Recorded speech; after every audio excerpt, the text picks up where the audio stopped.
પ્રકરણ 3, જેમાં ઉત્તરાયણ કેવી રીતે ઉજવશો, ઉત્તરાયણના દિવસે સવારથી સાંજ સુધી શું કરશો એ જાણવું છે. નંબર 1, ઉત્તરાયણની ઉજવણીનો સમય શું છે?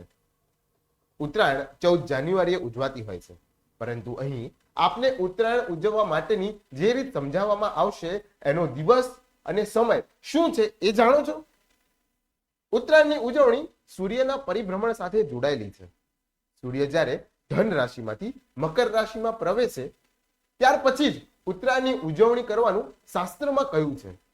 આમાં પણ પાછા 3 નિયમ છે. નિયમ નંબર 1, મકર સંક્રાંતિ પછીની 20 ઘડી એટલે કે 8 કલાક સર્વશ્રેષ્ઠ હોય છે. આ માટે એ સમયગાળામાં જ ઉજવણી કરવી જોઈએ. નિયમ 2, આ ઉજવણી રાતના સમયે ન થાય, દિવસના સમયે જ કરી શકાય. નંબર 3, મકર સંક્રાંતિ જો 14 જાન્યુઆરીના રાતે થતી હોય તો આ ઉજવણી 15 જાન્યુઆરીએ સૂર્યોદય પછી વહેલી સવારે કરવી જોઈએ. મિત્રો, શું આપ જાણો છો કે આ વર્ષે ઈસવીસન 2024ના મકર સંક્રાંતિ ક્યારે થાય છે? આ વર્ષે 14 જાન્યુઆરીના રાતે 2 કલાકે ને 44 મિનિટે સૂર્ય ધન રાશિમાંથી મકર રાશિમાં પ્રવેશે છે. માટે આ વર્ષે શાસ્ત્રમાં કહ્યા મુજબનું સ્નાન, દાન, ભોજન વગેરે ઉત્તરાયણની ઉજવણીનું વિધાન 15 જાન્યુઆરીએ સવારે કરવું જોઈએ. સવારના સમયથી મધ્યાહન એટલે કે આશરે 1 વાગ્યા સુધી કરી શકાય. નંબર 2, ઉત્તરાયણમાં પ્રવાસનો નિષેધ છે. શું તમે એ વાત જાણો છો કે ઉત્તરાયણના દિવસે પ્રવાસ કરી શકાય કે ન કરી શકાય? તો મિત્રો, આપણે જણાવું, ઉત્તરાયણનો દિવસ એ તીર્થયાત્રા કે પ્રવાસનો દિવસ નથી, પરંતુ ગ્રહ નિવાસનો દિવસ છે. આ દિવસે પોતાના ગામ અને ઘરમાં રહીને જ ઉત્તરાયણની ઉજવણી કરવાની હોય છે. ઉત્તરાયણની રજાઓ ઉપર બહારગામ ફરવા જવું કે બહારગામ મામાના ઘરે જઈને ઉત્તરાયણ ઉજવવી એનો શાસ્ત્રમાં નિષેધ કરેલો છે. કારણ કે આ દિવસ પરિવારના મિલનનો દિવસ છે. પરિવારના બધા સભ્યો આ દિવસે મળે છે, સાથે રહે છે અને આનંદ ઉજવણી કરે છે. આ સંદર્ભમાં એક વૈદિક માન્યતા પ્રચલિત છે કે એકવાર સૂર્ય પોતાના પુત્ર શનિદેવ પ્રત્યે ગુસ્સે ભરાઈને ઘર છોડીને ચાલ્યા ગયેલા. ઘણો સમય બહાર વિતાવ્યા બાદ જે દિવસે ઘરે આવ્યા એ દિવસ ઉત્તરાયણનો હતો. આમ સૂર્યના પરિવારની મિલનની યાદમાં આ દિવસે બધાએ પરિવાર સાથે રહેવાનું હોય છે. સૂર્ય પણ જો ગુસ્સો તજીને ઉત્તરાયણનો દિવસ ઉજવવા માટે ઘરે આવી ગયા હોય તો આપણે કઈ રીતે બહાર જવાય? મિત્રો, પોઈન્ટ નંબર 3, ઉત્તરાયણના દિવસે સ્નાન કરવા અંગે શું મર્યાદા છે એ આપ જાણો છો? આપને જણાવી દઉં. વૈદિક પરંપરામાં એક વાત સર્વત્ર પ્રચલિત છે કે ગંગા સ્નાન કરવાથી પાપોનો નાશ થાય છે. અહીં આપણે એના મર્મ સુધી પહોંચવાનું છે કે જેમ પાણીથી શરીર સ્વચ્છ થાય છે એમ પવિત્ર ભાવનાઓથી આત્મા પણ સ્વચ્છ થાય છે. પવિત્ર ભાવનાઓ વગર પાપી માણસો ગમે તેટલું ગંગા સ્નાન કરે એનાથી કોઈ પણ પ્રકારનો પાપક્ષય થતો નથી. ઉલટાનું ગંગાને અપવિત્ર કરવાનું નવું પાપ આપણને લાગે છે. ઉત્તરાયણના દિવસે પ્રયાગરાજમાં ગંગા સ્નાનનો માઘ મેળો યોજાતો હોય છે. આ માઘ મેળો 1 મહિના સુધી ચાલતો હોય છે. છેક હિમાલયથી માંડીને પ્રયાગરાજનો માઘ મેળો હોય છે ને છેક બંગાળનો ગંગાસાગર મેળો હોય છે. આ દિવસે લાખો કરોડો શ્રદ્ધાળુઓ ગંગા સ્નાન કરતા હોય છે. પરંતુ મિત્રો, જેઓ ગંગાના કાંઠે નથી રહેતા તેઓએ શું કરવું? સવારના સમયે પવિત્ર ભાવના સાથે સ્વચ્છ અને કપડાથી ગાળેલા પાણીથી સ્નાન કરવું જોઈએ. પાણી મર્યાદિત વાપરવું જોઈએ, પરંતુ વધારે ઢોળવું જોઈએ નહીં. તેમજ સાબુ, શેમ્પુ વગેરે જેવી વસ્તુ બિલકુલ વાપરવી જોઈએ નહીં. આ પર્વ નિર્મળ ભાવનાઓથી પવિત્ર બનવા માટેનો છે. કેમિકલ વાળી વસ્તુઓથી શરીર અને આત્માને અપવિત્ર બનાવવા માટેનો નથી. શક્ય હોય તો ખુલ્લા આકાશમાં સ્નાન કરવું જોઈએ અને પાણી ગટરમાં ન જાય પરંતુ સુકાઈ જાય એ રીતે ખુલ્લામાં વહી જવા દેવું જોઈએ. પાણી ગટરમાં જવાથી અનેક પ્રકારની અપવિત્રતા પેદા થતી હોય છે. ધર્મસિંધુ નામના ગ્રંથમાં કહ્યું છે કે જે વ્યક્તિ મકર સંક્રાંતિના દિવસે સ્નાન નથી કરતો એ વ્યક્તિ 7 જન્મ સુધી બીમાર રહે છે. જેની વાત ખૂબ સુંદર મજાના શ્લોકમાં જણાવી છે. રવિ સંક્રમણે પ્રાપ્તે ન સ્નાયાધ્યસ્તુ માનવ સપ્ત જન્મશુ રોગી સ્નાયા નિર્ધનશ્ચૈવ જાયતે. મિત્રો, જો આપની નજીકમાં કોઈ નદી તળાવ હોય તો એનું જળ લાવીને આપ ખુલ્લી જગ્યામાં સ્નાન કરી શકો છો, પરંતુ નદી કે તળાવમાં સ્નાન કરીને જળચર જીવોને તકલીફ આપવી જોઈએ નહીં. તમારી ઉજવણી માટે બીજાની પજવણી કરવાની ભગવાને તમને છૂટ આપી નથી. પ્રયાગ મેળામાં ગંગા સ્નાન વિશે રામચરિત માનસમાં તુલસીદાસજી એમ કહે છે કે માઘ મકરગત રવિ જબ હોઈ તીર્થ પતિ આપ સબ કોઈ દેવ દુનુજ કિન્નર નર શ્રેણી સાદર મજ્જહી સકલ ત્રિવેણી.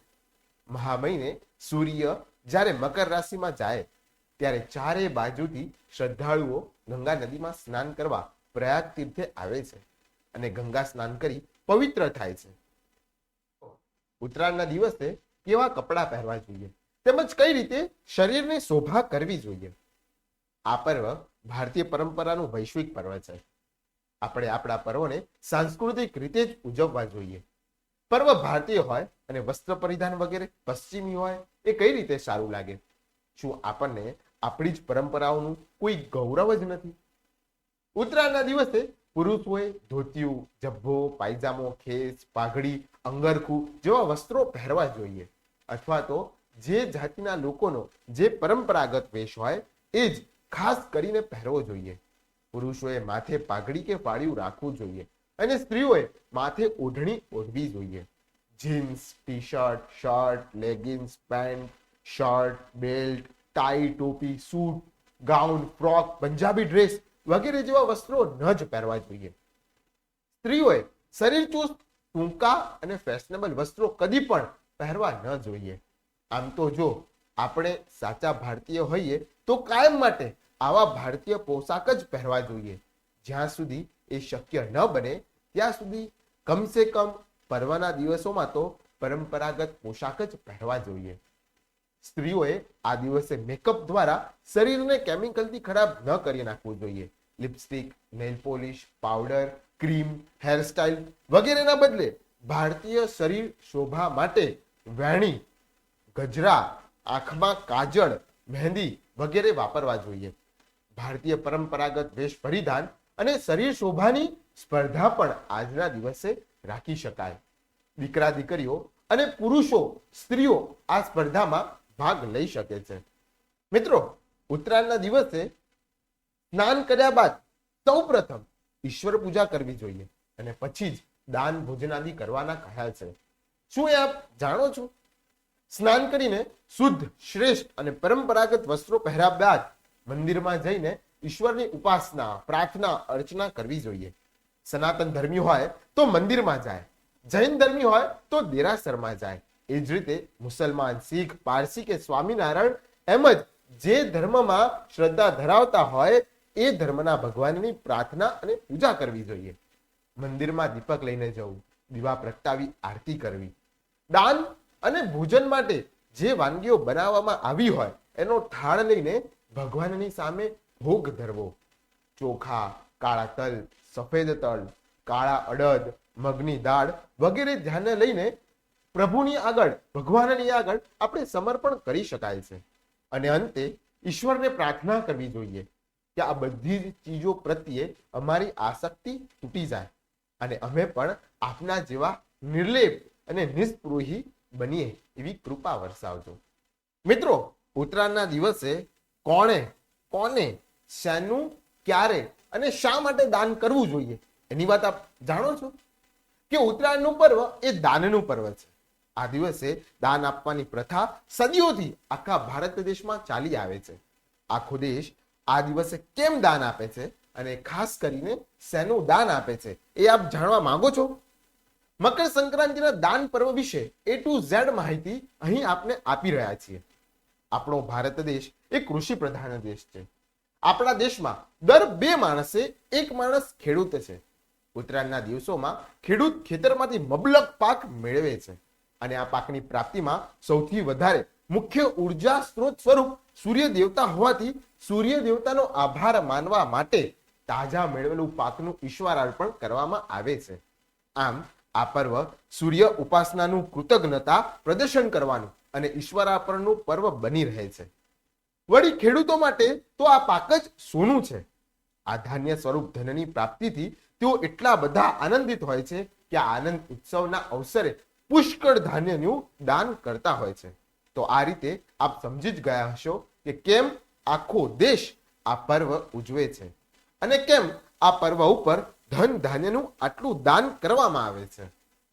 મિત્રો, આ દાન અંગેના વૈદિક શાસ્ત્રોમાં કરવામાં આવેલા વિધાનોને આપણે ક્રમશઃ જોઈ લઈએ. કુલ 6 બાબતો આપણે ક્રમશઃ જોઈએ. નંબર 1, કોને કઈ વસ્તુનું દાન કરવાથી શું ફળ મળે છે એની વાત સુંદર મજાના શ્લોકમાં કરી છે. માઘે માસી મહાદેવ યુધત્યા ધૃતકંબલમ સભુક્તા સકલાન ભોગાન અંતે મોક્ષમ ચ વિંદતી. માઘે માસી મહાદેવ યુધત્યા ધૃતકંબલમ સભુક્તા સકલાન ભોગાન અંતે મોક્ષમ ચ વિંદતી. માઘે માસી તિલાન યસ્તુ બ્રાહ્મણેભ્ય પ્રચ્યંતિ સર્વસત્વ સમાકીર્ણ નરકમ સનપશ્યતિ. અર્થાત, હે મહાદેવ, મહા મહિને ઉત્તરાયણ ઉપર જે વ્યક્તિ ઘી અને ગરમ ઊનના કામળા ગરમ સાલનું દાન કરે છે એ પૃથ્વી ઉપર દરેક ભોગ સુખને પ્રાપ્ત કરીને અંતે મોક્ષ સુખને પણ શાશ્વત કાળ માટે પ્રાપ્ત કરી લે છે. વળી જે વ્યક્તિ બ્રાહ્મણોને પુષ્કળ તલનું દાન કરે છે એ વ્યક્તિને પાપીઓથી ભરેલી નરકમાં જવું પડતું નથી. ચોખા અને કાળા અડદની બનાવેલી ખીચડીનું દાન કરવાથી શનિદેવ પ્રસન્ન થાય છે અને આરોગ્ય પ્રાપ્ત થાય છે. કાળા તલની વસ્તુના દાનથી સૂર્યદેવ, શનિદેવ અને વિષ્ણુ એમ ત્રણેય પ્રસન્ન થાય છે. વળી આપણું દુર્ભાગ્ય દૂર થાય છે. ગોળનું દાન કરવાથી ગુરુ, શુક્ર અને શનિ ત્રણેય ગ્રહની કૃપા પ્રાપ્ત થાય છે. મીઠાના દાનથી નિરાશા અને નિષ્ફળતા દૂર થાય છે. ઊની ગરમ કપડાના દાનથી શનિ અને રાહુ દોષનું નિવારણ થાય છે. ગરીબોને ગરમ સાલ કે કામડાઓનું દાન કરવું જોઈએ. દેશી ઘીની બનાવેલી વાનગીઓના દાનથી ગુરુ અને સૂર્ય પ્રસન્ન થાય છે અને સૌભાગ્યનું વરદાન પ્રાપ્ત થાય છે. તલના તેલના દાનથી શનિની કૃપા પ્રાપ્ત થાય છે અને સુખ સમૃદ્ધિ વધે છે. કાળા ધાબળા, કાળા તલ કે કાળા વસ્ત્ર વગેરે કાળી ચીજના દાનથી દરેક પ્રકારના શનિ અને રાહુના દોષ નષ્ટ થાય છે. મગફળી અને રેવડીના દાનથી ખૂબ પુણ્ય મળે છે. ચોખાનું દાન ગરીબોને કરવાથી અક્ષય સુખ મળે છે અને જેટલું દાન કર્યું હોય એનાથી 100 ગણું પુનઃ પ્રાપ્ત થાય છે. દીપદાન એટલે કે મંદિરમાં ભગવાનનો દીવો કરવાથી શુભ ફળની પ્રાપ્તિ થાય છે. ગરીબોને ઘઉં, કઠોળ, અનાજ, ઊની કે રેશમી વસ્ત્રોનું દાન કરવાથી ખૂબ જ પુણ્ય મળે છે અને રોગ તેમજ ઋણમાંથી શીઘ્ર મુક્તિ મળે છે. મિત્રો, એમ કહેવાય છે કે શનિદેવ પ્રત્યે ગુસ્સો ત્યજીને સૂર્ય દેવતા પાછા પોતાના ઘરે આવી ગયેલા. તેથી આ દિવસે નદી સ્નાન કરીને દાન કરવાથી મેળવેલું પુણ્ય 1000 ગણું થઈ જતું હોય છે. આ બધું વર્ણન જાણ્યા પછી આપ જો એમ વિચારતા હો કે અમુક વસ્તુનું દાન કરીને આપ અમુક ફળ મેળવી લેશો તો આપે સૌથી પહેલા એ વિચારવાનું છે કે દાન એ ધર્મ છે અને શાસ્ત્રમાં કહ્યું છે કે ધર્મ હંમેશા નિષ્કામ ભાવે એટલે કે કોઈ પણ ફળની અપેક્ષા રાખ્યા વગર માત્ર કર્તવ્ય ભાવનાથી જ કરવો જોઈએ અને તો જ એનું શાસ્ત્રમાં કહેલું ફળ સંપૂર્ણપણે મળતું હોય છે. એટલું એકદમ સ્પષ્ટપણે સમજી રાખજો મિત્રો કે માત્ર ફળ મેળવવાની લાલસાથી જો આપ દાન કરતા હશો તો એ ધર્મ નહીં ગણાય, પરંતુ સોદાબાજી કહેવાશે. અહીં જે ફળ વર્ણન કરવામાં આવ્યું છે એ માત્ર વૈદિક શાસ્ત્રોમાં દાનનો જે મહિમા બતાવ્યો છે એ જ આપની સમક્ષ રજૂ કરવામાં આવ્યો છે, જેથી આપ દાનનો મહિમા સમજી શકો અને બીજાને સમજાવી શકો. આમ આપ જો સાચા ભાવથી દાન કરવા માંગતા હો તો ફળને નજર સમક્ષ રાખ્યા વગર માત્ર ને માત્ર કર્તવ્ય ભાવનાને જ નજર સમક્ષ રાખજો. પોઈન્ટ નંબર 2, ભારતમાં કયા સ્થળે શાનું દાન કરવામાં આવે છે? ગુજરાતમાં આજે પણ ગામડે ગામડે ચોખા અને મગની દાળની ખીચડી બનાવીને બહેન દીકરીઓને તેમજ બાળકોને ખવડાવવામાં આવતી હોય છે. આ ઉપરાંત અનેક સ્થળે ઘઉં, બાજરા, જુવારનો ખીચડો બનાવીને દાન કરવામાં આવતો હોય છે. મિત્રો, રાજસ્થાનમાં એવી પ્રથા છે કે ઘરની વહુઓ તલના લાડુ કે ચૂરમાના લાડુ બનાવીને સાસુ સસરાને અર્પણ કરે છે અને પગે લાગીને આશીર્વાદ મેળવે છે. ભારતના અન્ય રાજ્યોમાં શેઠ આ દિવસે નોકરોને અન્ન અને વસ્ત્રનું દાન કરતા હોય છે. દક્ષિણ ભારતમાં તો આ તહેવારને પોંગલ જ કહેવામાં આવે છે. આ દિવસે ચોખા, અડદ, તલ અને કાળા મરીમાંથી બનાવવામાં આવતી પોંગલ એટલે કે એક જ જાતની ખીચડી આખા ગામોને દાન કરવામાં આવતી હોય છે. પોઈન્ટ નંબર 3, પશુઓને શાનું દાન કરવું જોઈએ? મિત્રો, ગાયોને ઘાસચારો તો આપવો જોઈએ, પણ ખીચડો અને ઘઉં કે જુવારની ઘૂઘરી બનાવીને ગોળ સાથે આપવી જોઈએ. કૂતરાને રોટલા આપવા જોઈએ, પંખીઓને ચણમાં ચોખા નાખવા જોઈએ અને કીડિયારામાં લોટ પૂરવો જોઈએ. આપણા પોતાના પાળેલા ગાય, ભેંસ, ઘોડા, કૂતરા કે બિલાડી વગેરેને પણ ભાવતા ભોજન કરાવીને આમ ખુશ કરવા જોઈએ. પોઈન્ટ નંબર 4, એક સવાલ થાય કે તલના દાનનો આટલો મહિમા કેમ છે? આ દિવસો ઠંડીના દિવસો હોય છે. તલ ખૂબ સ્નિગ્ધ હોવા સાથે ગરમ પ્રકૃતિના હોય છે.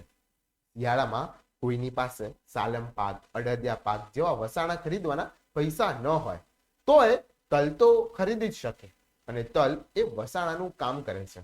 તલ ગરમ હોવાથી શિયાળામાં વધતા વાયુ પ્રકોપને શાંત કરીને શરીરના દુખાવા દૂર કરે છે અને સ્નિગ્ધ હોવાથી અરસપરસના સંબંધોમાં સ્નેહ લાવે છે. વળી યાજ્ઞવલ્ક્ય સ્મૃતિ ગ્રંથમાં દાનના મહિમામાં તલને શ્રેષ્ઠ કયા છે અને કહ્યું છે કે ગોભૂતિલ હિરણ્યાદિ પાત્રે દાતવ્ય મુતતમ, એટલે કે દાનમાં ગાય, ભૂમિ, તલ અને સોનાનું દાન એ શ્રેષ્ઠ દાન છે. એ ઉત્તમ પાત્રને આપણે અવશ્ય આપવું જોઈએ. વિષ્ણુ ધર્મ સૂત્રમાં તલના 6 પ્રકારના ઉપયોગ બતાવ્યા છે. ઉત્તરાયણના દિવસે આ 6 પ્રયોગ કરવામાં આવતા હોય છે. 1, તલનું દાન. 2, તલનું ભોજન. 3, તલની યજ્ઞમાં આહુતિ. 4, તલના તેલથી સ્નાન. 5, તલના તેલથી માલિશ અને 6, પિતૃઓને તેલનું સમર્પણ. પોઈન્ટ નંબર 5, મિત્રો, ગરમ કપડાનું દાન શા માટે? ઉત્તરાયણ વખતે ખૂબ ઠંડી પડતી હોય છે. જે અવસરે જેની જરૂર પડતી હોય એનું દાન કરવું જોઈએ. ગરીબ અને બીમાર વ્યક્તિને ઊની વસ્ત્રોનું દાન કરવાથી તેઓ ઠંડીથી ઠરતા બચી જાય છે અને વધુ પડતી ઠંડીમાં ક્યારેક મરી જતા પણ બચી જાય છે. ઠંડીમાં આપણી પાસે એકાદ ધાબળો કે સ્વેટર નહીં હોય તો ચાલશે, પણ આપણા જેવા જ માનવોની ચિંતા જરૂર કરજો. પોઈન્ટ નંબર 6, 12 રાશિ ઉપરથી 12 પ્રકારના દાનની વાત જ્યારે જ્યોતિષ શાસ્ત્રમાં બતાવી છે. દરેક વ્યક્તિની પોતાના જન્મ સમય મુજબ એક ચોક્કસ રાશિ હોય છે. આ રાશિ અનુસાર દાન કરવાનું પણ વિધાન જ્યોતિષ શાસ્ત્રમાં મળે છે. મિત્રો, મેષ રાશિના લોકોએ તલ, ઘઉં અને ગરમ વસ્ત્રનું દાન કરવું જોઈએ. વૃષભ રાશિના લોકોએ મસૂરની દાળ, ગોળ અને ગાયને ઘાસ ખવડાવવું જોઈએ. મિથુન રાશિના લોકોએ મગ, ગોળ અને પૈસાનું દાન કરવું જોઈએ. કર્ક રાશિના લોકોએ ગાયોને ઘાસ, ચોખા અને દહીંનું દાન કરવું જોઈએ.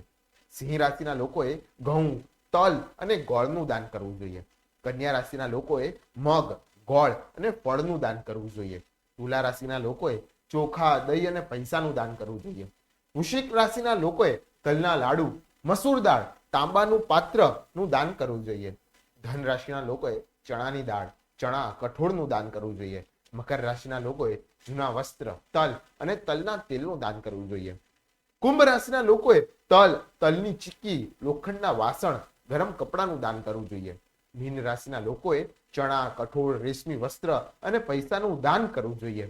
દાન વિશે આટલું બધું જ્ઞાન મળ્યા પછી આપ આશ્ચર્યચકિત થઈ ગયા હશો ને?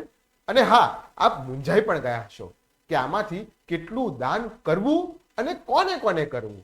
પરંતુ મૂંઝાવાની જરૂર નથી. આપને 4 સૂચન કરીએ છીએ. તલના લાડુ, તલની ચીક્કી, તલનું દાન કરવું. આ દાન ગરીબોને, દવાખાનામાં, જરૂરિયાતમંદોને અને શાળાના બાળકોને કરી શકાય છે. બીજું, મોટા તપેલાઓમાં ખીચડી બનાવીને આખા ગામમાં બધાને ખવડાવી શકાય છે અને પશુઓને પણ ખવડાવી શકાય છે. ખીચડીમાં ચોખ્ખું ઘી પણ નાખી શકાય અને સાથે ગોળ પણ આપી શકાય છે. પશુઓ, પંખીઓને ઘાસચારો અને ચણ પણ નાખી શકાય છે. આખા પરિવારે આજના દિવસે એક જ સાથે જ જમવા બેસવું અને પરિવાર ભાવનાને મજબૂત બનાવીને હળી મળીને છૂટા પડવું. મિત્રો, 7મો પોઈન્ટ, શું આપ જાણો છો કે ઉત્તરાયણના દિવસે કોણે કોણે ઉપવાસ કરવો જોઈએ અને કોણે દાન કરવું જોઈએ, તેમજ શું ખાવું જોઈએ. ગામડાઓમાં આજે પણ ખીચડી અથવા ખીચડો ખાવાની પ્રથા છે અને વળગી રહેવું જોઈએ. દક્ષિણ ભારતમાં પોંગલ ખવાતી હોય છે, માટે આપણા ગુજરાતીમાં પણ કોઈ દક્ષિણ ભારતીય હોય તો એણે પણ પોંગલ જ ખાવી અને આપણે એને પોંગલ જ ખવડાવવી જોઈએ. આજના દિવસે કાળા કે સફેદ તલના લાડુ, ચીકી, તલની ગજક, રેવડી વગેરે તેમજ સિંગની ચીકી વગેરે ખાઈ શકાય છે. આ જ રીતે પંજાબી વ્યક્તિ માટે સરસવનું શાક અને મકાઈની રોટલી કરવી જોઈએ. ભોજન બાબતે વૈદિક શાસ્ત્રમાં એક વિધાન છે કે જેમ સંતાન ન હોય એ વ્યક્તિએ આજના દિવસે ઉપવાસ કરવો જોઈએ. આહારમાં કશું જ ન લેવું જોઈએ, માત્ર પાણી પી શકે. આમ કરવાથી તેમને ભવિષ્યમાં સંતાન પ્રાપ્તિના યોગો બની શકે છે. આમ તો શાસ્ત્રમાં રાત્રિ ભોજનનો હંમેશા માટે નિષેધ કરવામાં આવ્યો છે, પરંતુ મકર સંક્રાંતિ પર્વ અંગે વિશેષથી આજ્ઞા કરી છે કે આ પર્વની ઉજવણી દિવસે જ કરવી, રાત્રે નહીં. રાત્રિ ભોજન કરવાથી આ પર્વનું બધું જ પુણ્ય નષ્ટ થઈ જાય છે. મિત્રો, પોઈન્ટ નંબર 8, ઉત્તરાયણના દિવસથી સારા કામ થઈ શકે છે, કારણ કે ઉત્તરાયણ પહેલા એક મહિના સુધી કમોડતા ચાલતા હોવાથી સારા કામ થઈ શકતા હોતા નથી. મૂર્તિની પ્રતિષ્ઠા, લગ્ન, મકાન નિર્માણ વગેરે શુભ કાર્યો ઉત્તરાયણના દિવસથી શરૂ કરી શકાય છે, કારણ કે દક્ષિણાયનના છેલ્લા દિવસો અંધકારમય હોય છે અને ઉત્તરાયણના દિવસોથી જીવન પ્રકાશમય બનવાનું શરૂ થતું હોય છે. માટે પોઈન્ટ નંબર 9, ઉત્તરાયણના દિવસે સરકાર દ્વારા બચાવ કાર્ય થતા હોય છે, જેની વાત તમને જણાવું. આપણી સમક્ષ આજની જે ઉત્તરાયણ છે એ સાચી ઉત્તરાયણ નથી. ઉત્તરાયણનું શાસ્ત્રીય સ્વરૂપ આપણે ઉત્તરાયણમાં બદલી નાખ્યું છે.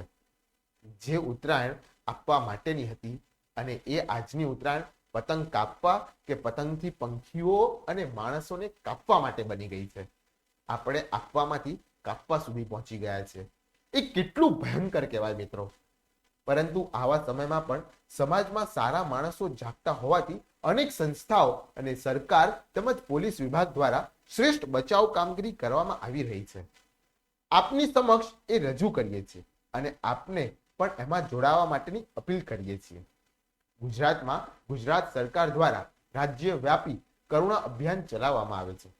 કરુણા અભિયાન અંતર્ગત પંખીઓને દોરીથી મળતા બચાવવા, પંખીઓની સારવાર, પંખીઓને બચાવીને તેમને જીવન આપવા માટે મરેલા પંખીઓના અગ્નિ સંસ્કાર દ્વારા ચાઇનીઝ દોરી અને તુક્કલ ઉપર પ્રતિબંધ અને માણસો દોરીથી ઘાયલ ન થાય એ માટેના વિવિધ ઉપાયો ઉપર સમગ્ર ગુજરાતભરમાં વ્યાપક પ્રયાસો કરવામાં આવે છે.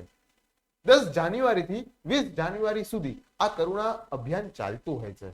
આ અભિયાન અંતર્ગત જિલ્લા કલેક્ટર, પોલીસ વિભાગ, શિક્ષણ વિભાગ, વન વિભાગ, પશુપાલન વિભાગ તેમજ જિલ્લાભરની જીવદયા સંસ્થાઓ સંયુક્તપણે જોડાય છે.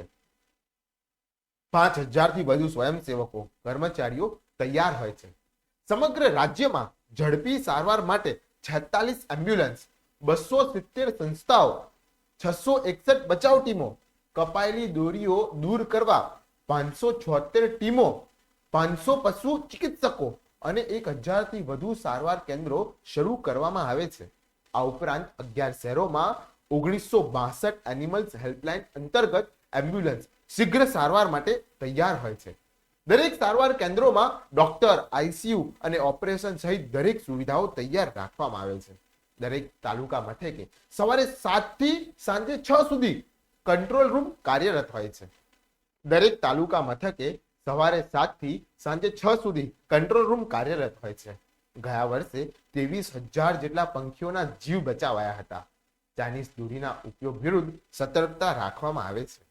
જાહેર પ્રજામાં જાગૃતિ માટે ખાસ પક્ષી બચાવો જનજાગૃતિ રથ અનેક જિલ્લાઓમાં ફેરવવામાં આવે છે અને શાળાઓના બાળકોને વિશેષ જાગૃત કરવામાં આવે છે.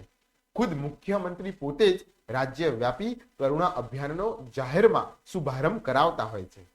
આપણા ગુજરાત માટે એક ગૌરવ લેવા જેવી વાત છે કે સમગ્ર દેશમાં ગુજરાત જ એક એવું રાજ્ય છે જ્યાં સરકાર દ્વારા આ રીતે આયોજનપૂર્વક વ્યાપક બચાવ કામગીરી કરવામાં આવે છે. માનવો માટે 108 ની જેમ પશુઓ માટે 1962 ટોલ ફ્રી નંબર છે. છેલ્લા 2 વર્ષમાં આ ટોલ ફ્રી નંબર ઉપર પંખી બચાવવાના 1,80,000 કોલ આવ્યા છે અને ઝડપી પગલાં લેવાયા છે. ખાસ કરીને ચાઇનીઝ દોરીથી પંખીઓના અને માનવોને મોટી સંખ્યામાં ઘાયલ થતા અનેક લોકોએ જોયા છે અને ઘાયલ થાય છે કે મૃત્યુ પામે છે. આ માટે ચાઇનીઝ દોરી વિરુદ્ધ જાગૃતિ માટે અનેક પ્રકારના પ્રયાસો કરવામાં આવે છે. ગુજરાત કોર્ટે પણ ચાઇનીઝ દોરી વિરુદ્ધ ગુજરાત સરકારને કડક પગલાં લેવા ટકોર કરી છે. ખાસ કરીને ચાઇનીઝ દોરીથી પંખીઓ અને માનવો મોટી સંખ્યામાં ઘાયલ થાય છે કે મૃત્યુ પામે છે. આ માટે ચાઇનીઝ દોરી વિરુદ્ધ જાગૃતિ માટે અનેક પ્રકારના પ્રયાસો કરવામાં આવે છે. ગુજરાત હાઈકોર્ટે પણ ચાઇનીઝ દોરી વિરુદ્ધ ગુજરાત સરકારને કડક પગલાં લેવા ટકોર કરી છે. ગુજરાત પોલીસ ચાઇનીઝ દોરી પકડવા માટે વિવિધ પોસ્ટરોના માધ્યમે જાગૃતિ લાવી રહી છે અને ટોલ ફ્રી નંબર 100 ઉપર ચાઇનીઝ દોરી પકડવાની માહિતી આપવા માટેની અપીલ કરી છે. પોલીસ દ્વારા ઉત્તરાયણ અગાઉ લાખો રૂપિયાની ચાઇનીઝ દોરી જપ્ત કરવામાં આવે છે. ચાઇનીઝ દોરી હવે ઓનલાઈન સાઇટો ઉપર પણ મળતી હોવાથી સાયબર ક્રાઇમ વિભાગે આ સાઇટોને સત્તાવાર રીતે પત્ર લખીને આ પ્રતિબંધિત દોરી ન વેચવાની જાણ કરી છે. ગમે ત્યાં લટકતી દોરીઓ એકઠી કરીને સળગાવી દેવામાં આવે છે. જેમ વાસી ઉત્તરાયણ ઉજવાતી હોય છે એમ વાસી પક્ષી બચાવ અભિયાન ઉજવવાની અપીલ કરવામાં આવતી હોય છે. પોઈન્ટ નંબર 10, ઉત્તરાયણના દિવસે સમાજ સેવકો દ્વારા બચાવ કાર્ય જે થાય છે એ આપ જોઈ શકો છો અને એની વાત કરવી છે. ઉત્તરાયણના દિવસે સરકાર અને સ્વયંસેવી સંસ્થાઓ દ્વારા પંખીઓ અને માનવોને બચાવવા માટે કેટલું મોટું અભિયાન ચાલી રહ્યું છે. પરંતુ આ બધાની વચ્ચે આપને એવા કેટલાક માણસોનો પરિચય આપીએ કે જેઓ પોતાની ઉત્તરાયણ આખી દુનિયા કરતા કંઈક અલગ રીતે ઉજવીને એક સમાજને ઉત્તમ ઉદાહરણ પૂરું પાડે છે. મિત્રો, ચંદીગઢના બર્ડમેન તરીકે ઓળખાતા મનજીતસિંહે પોતાની એક બર્ડ એમ્બ્યુલન્સ બનાવી છે. એની પાસે વધારે પૈસા નથી તો કાંઈ નહીં, એ એક સાયકલ ઉપર જ પોતાની એમ્બ્યુલન્સ ચલાવે છે. છેલ્લા 12 વર્ષમાં આ મનજીતસિંહે 1160 પંખીઓની સારવાર કરી છે. હજારો પંખીઓને બચાવવા બદલ ઈસવીસન 2015માં એમને લિમ્કા બુક ઓફ ધ રેકોર્ડ્સમાં સ્થાન મળ્યું છે. પંખી દયા માટે આ વ્યક્તિએ નોકરી પણ છોડી દીધી હતી અને લગ્ન પછી પણ પોતાના કાર્યમાં સહેજ પણ કમી આવવા દીધી નથી. રાતના 11 વાગ્યા સુધી એ કામગીરી કરતા રહ્યા છે. મિત્રો, સુરતના ચેતનભાઈ પટેલ ફરસાણની દુકાન ચલાવે છે. સુરતમાં રહીને ફરસાણની દુકાન ચલાવી હોય તો સુરતી લોચો બનાવ્યા વગર કેવી રીતે ચાલે? પરંતુ આ માણસ જાન્યુઆરીમાં લોચા માટે એક સ્પેશિયલ ઓફર લાવે છે અને એક પણ પૈસા કમાવા માટે નહીં, પરંતુ માનવતાની કમાણી માટે જ. 14 જાન્યુઆરીથી 20 જાન્યુઆરી સુધી કોઈ પણ માણસ એમને ત્યાં 1 કિલો રસ્તે પડેલી દોરીના ગૂંચળા લઈને જાય તો એમના તરફથી 500 ગ્રામ સુરતી લોચો મફત આપવામાં આવે છે. 500 ગ્રામ લોચો લેવા માટે એમને ત્યાં લાઈનો લાગે છે, પણ એ વિચારે છે કે કાંઈ નહીં, પૈસા તો આખું વરસ કમાઈ લઈશ, અત્યારે પુણ્ય કમાવી લઉં.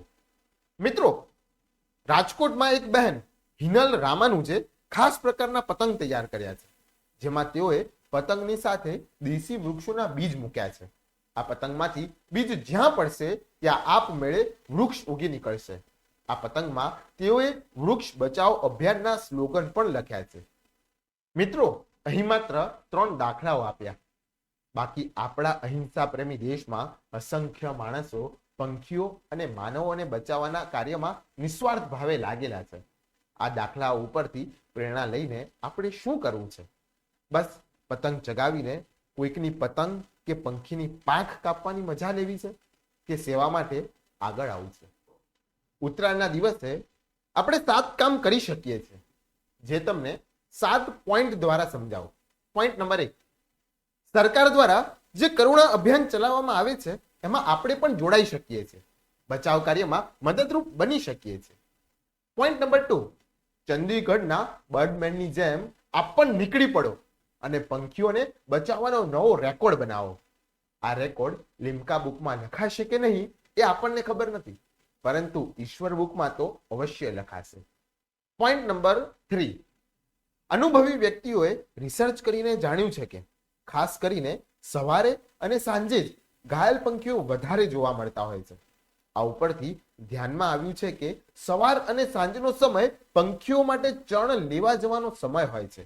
તો આપણે આપણા વિસ્તારના લોકોમાં જાગૃતિ લાવીએ કે બિલકુલ પતંગ ચગાવવાનું ન છોડી શકો તો પણ કમસે કમ સવાર અને સાંજે તો લોકો પતંગ ન જ ચગાવે. આવી રીતે જાગૃતિના પરિણામે પહેલા કરતા હવે કરુણા અભિયાનમાં ઘાયલ પંખીઓની સંખ્યા ધીમે ધીમે ઓછી થતી ગઈ છે. પોઈન્ટ નંબર 4, આપની આસપાસ ચાઇનીઝ દોરી, પ્લાસ્ટિકની દોરી વેચાતી હોવાની જાણકારી મળે તો પોલીસને બાતમી આપો અને દોરી પકડાવો. આ માટે ટોલ ફ્રી નંબર 100 છે. પોઈન્ટ નંબર 5, આપના વિસ્તારમાં ચાઇનીઝ દોરી વેચવા ન દો તેમજ લોકોને એ દોરી ન વાપરવા અંગે જાગૃતિ લાવો. Point number 6, toll free number 1962 ઉપર કોલ કરીને આપને કોઈ ઘાયલ પંખી મળે તો તરત જ માહિતી આપો અને સારવાર કરાવો. પોઈન્ટ નંબર 7, રસ્તામાં ઝૂલતી દોરી કોઈની ઈજાનું કારણ ન બને કે ગાય જેવા પશુઓ ખાઈ ન જાય એ માટે આવી દોરી એકઠી કરો અને એનો નાશ કરી નાખો. આ બધાની વચ્ચે આપને કદાચ એમ થાય કે શું ઉત્તરાયણ ઉપર પતંગ ચગાવી કે ન ચગાવી? શું લાગે છે મિત્રો? જો આપને જણાવું, 360 દિવસ પંખીને આકાશમાં ઉડવા દેવા માટે આપ માત્ર એક દિવસ પતંગ નહીં ચગાવો તો કોઈ વાંધો આવશે? 110% કોઈ વાંધો નહીં આવે. મિત્રો, આ બધાની વચ્ચે આપને કદાચ એમ થાય કે શું ઉત્તરાયણ ઉપર પતંગ ચગાવી કે ન ચગાવી? શું લાગે છે આપને? 360 દિવસ પંખીને આકાશમાં ઉડવા દેવા માટે આપ એક દિવસ પતંગ નહીં ચગાવો તો કોઈ વાંધો આવશે? મિત્રો, એમ સમજો ને કે તમે નહીં ચગાવેલો પતંગ 360 દિવસ પંખી બનીને હંમેશા આકાશમાં ઉડ્યા જ કરે છે અને આ દ્રશ્ય કેટલું રમણીય લાગે છે. અહીં કોઈ એવો સવાલ થાય કે કાચ પાયેલી દોરીના કારણે જ પંખીઓની પાંખ કપાય છે ને, તો સાદી દોરીથી પતંગ ચગાવી શકાય? આના જવાબમાં એટલું જ કહેવાનું કે પહેલા આવી દોરી બજારમાં મળે છે કે નહીં એ શોધી આવો, પછી આપને કહીએ. બરાબર ને મિત્રો? આમ ઉત્તરાયણના દિવસે આપણે 7 કાર્યો કરી તો શકીએ જ છીએ. પોઈન્ટ નંબર 12, ઉત્તરાયણ ઉજવતા પહેલા ઉત્તરાયણનું જ્ઞાન મેળવો અને માટે ઉત્તરાયણ ઉજવતા પહેલા આનંદ પરિવાર આપને એક અપીલ કરે છે કે આપ જે પર્વ ઉજવવા માંગો છો એ પર્વને પહેલા જાણો તો ખરા. આ ઉત્તરાયણ પર્વનું જ્ઞાન મેળવવા આપ શું કરી શકશો? પ્રશ્ન થાય તો આપને જણાવું. નંબર 1, ઉત્તરાયણ પર્વને સમજાવતા બેનર બનાવવામાં આવેલા છે. આ બેનરનું પ્રદર્શન ગોઠવો અને એની સમજૂતી મેળવીને આવનારા દરેકને સમજાવો. નંબર 2, ઉત્તરાયણ પર્વ અંગે 3 વિભાગમાં વિડીયો પણ બનાવવામાં આવેલો છે જે આનંદ પરિવારની YouTube ચેનલ ઉપર મૂકવામાં આવ્યો છે. આ વિડીયોનો આપ પ્રચાર કરો અને શાળાઓમાં પ્રોજેક્ટર ઉપર બતાવો અથવા સ્ક્રીન ગોઠવીને આનો જાહેર શો ગોઠવો. જાહેર જનતામાં આ અંગે જાગૃતિ લાવીને આપણા ભવ્ય વારસા અંગે ગૌરવ સૌના હૃદયમાં જગાડો. નંબર 3, ઉત્તરાયણ પર્વ ઉપર 3 દિવસ માટે 13-14 જાન્યુઆરીનો મેળો પણ રાખી શકાય, જેમાં આ બેનરોનું પ્રદર્શન, વિડીયો માટેની સ્ક્રીન અથવા પ્રોજેક્ટર, દાન માટેની અપીલ, પક્ષી બચાવો અભિયાન, તલની ચીકી અને ખીચડીનું ભોજન અને દાન, તલની ચીકીનું વેચાણ વગેરે પણ આપણે રાખી શકીએ છીએ. નંબર 4, ઉત્તરાયણ પર્વના જ્ઞાન અંગે સ્પર્ધા પણ રાખી શકાય. આ અંગેનું પરીક્ષા પત્ર બનાવીને પરીક્ષા લઈ શકાય. પ્રથમ નંબરે આવનારને ઇનામ પણ આપી શકાય છે. નંબર 5, ઉત્તરાયણ વિશેના પોસ્ટરો બનાવીને સ્થળે સ્થળે જાહેર માર્ગો ઉપર લગાવી શકાય છે. નંબર 6, રસ્તે રઝળતી દોરીઓ ભેગી કરીને એક ઠેકાણે લાવી શકાય છે. શાળાના બાળકોને આ માટે તૈયાર કરી શકાય છે તેમજ ગામના યુવક મંડળોને પણ આ માટે તૈયાર કરી શકાય છે.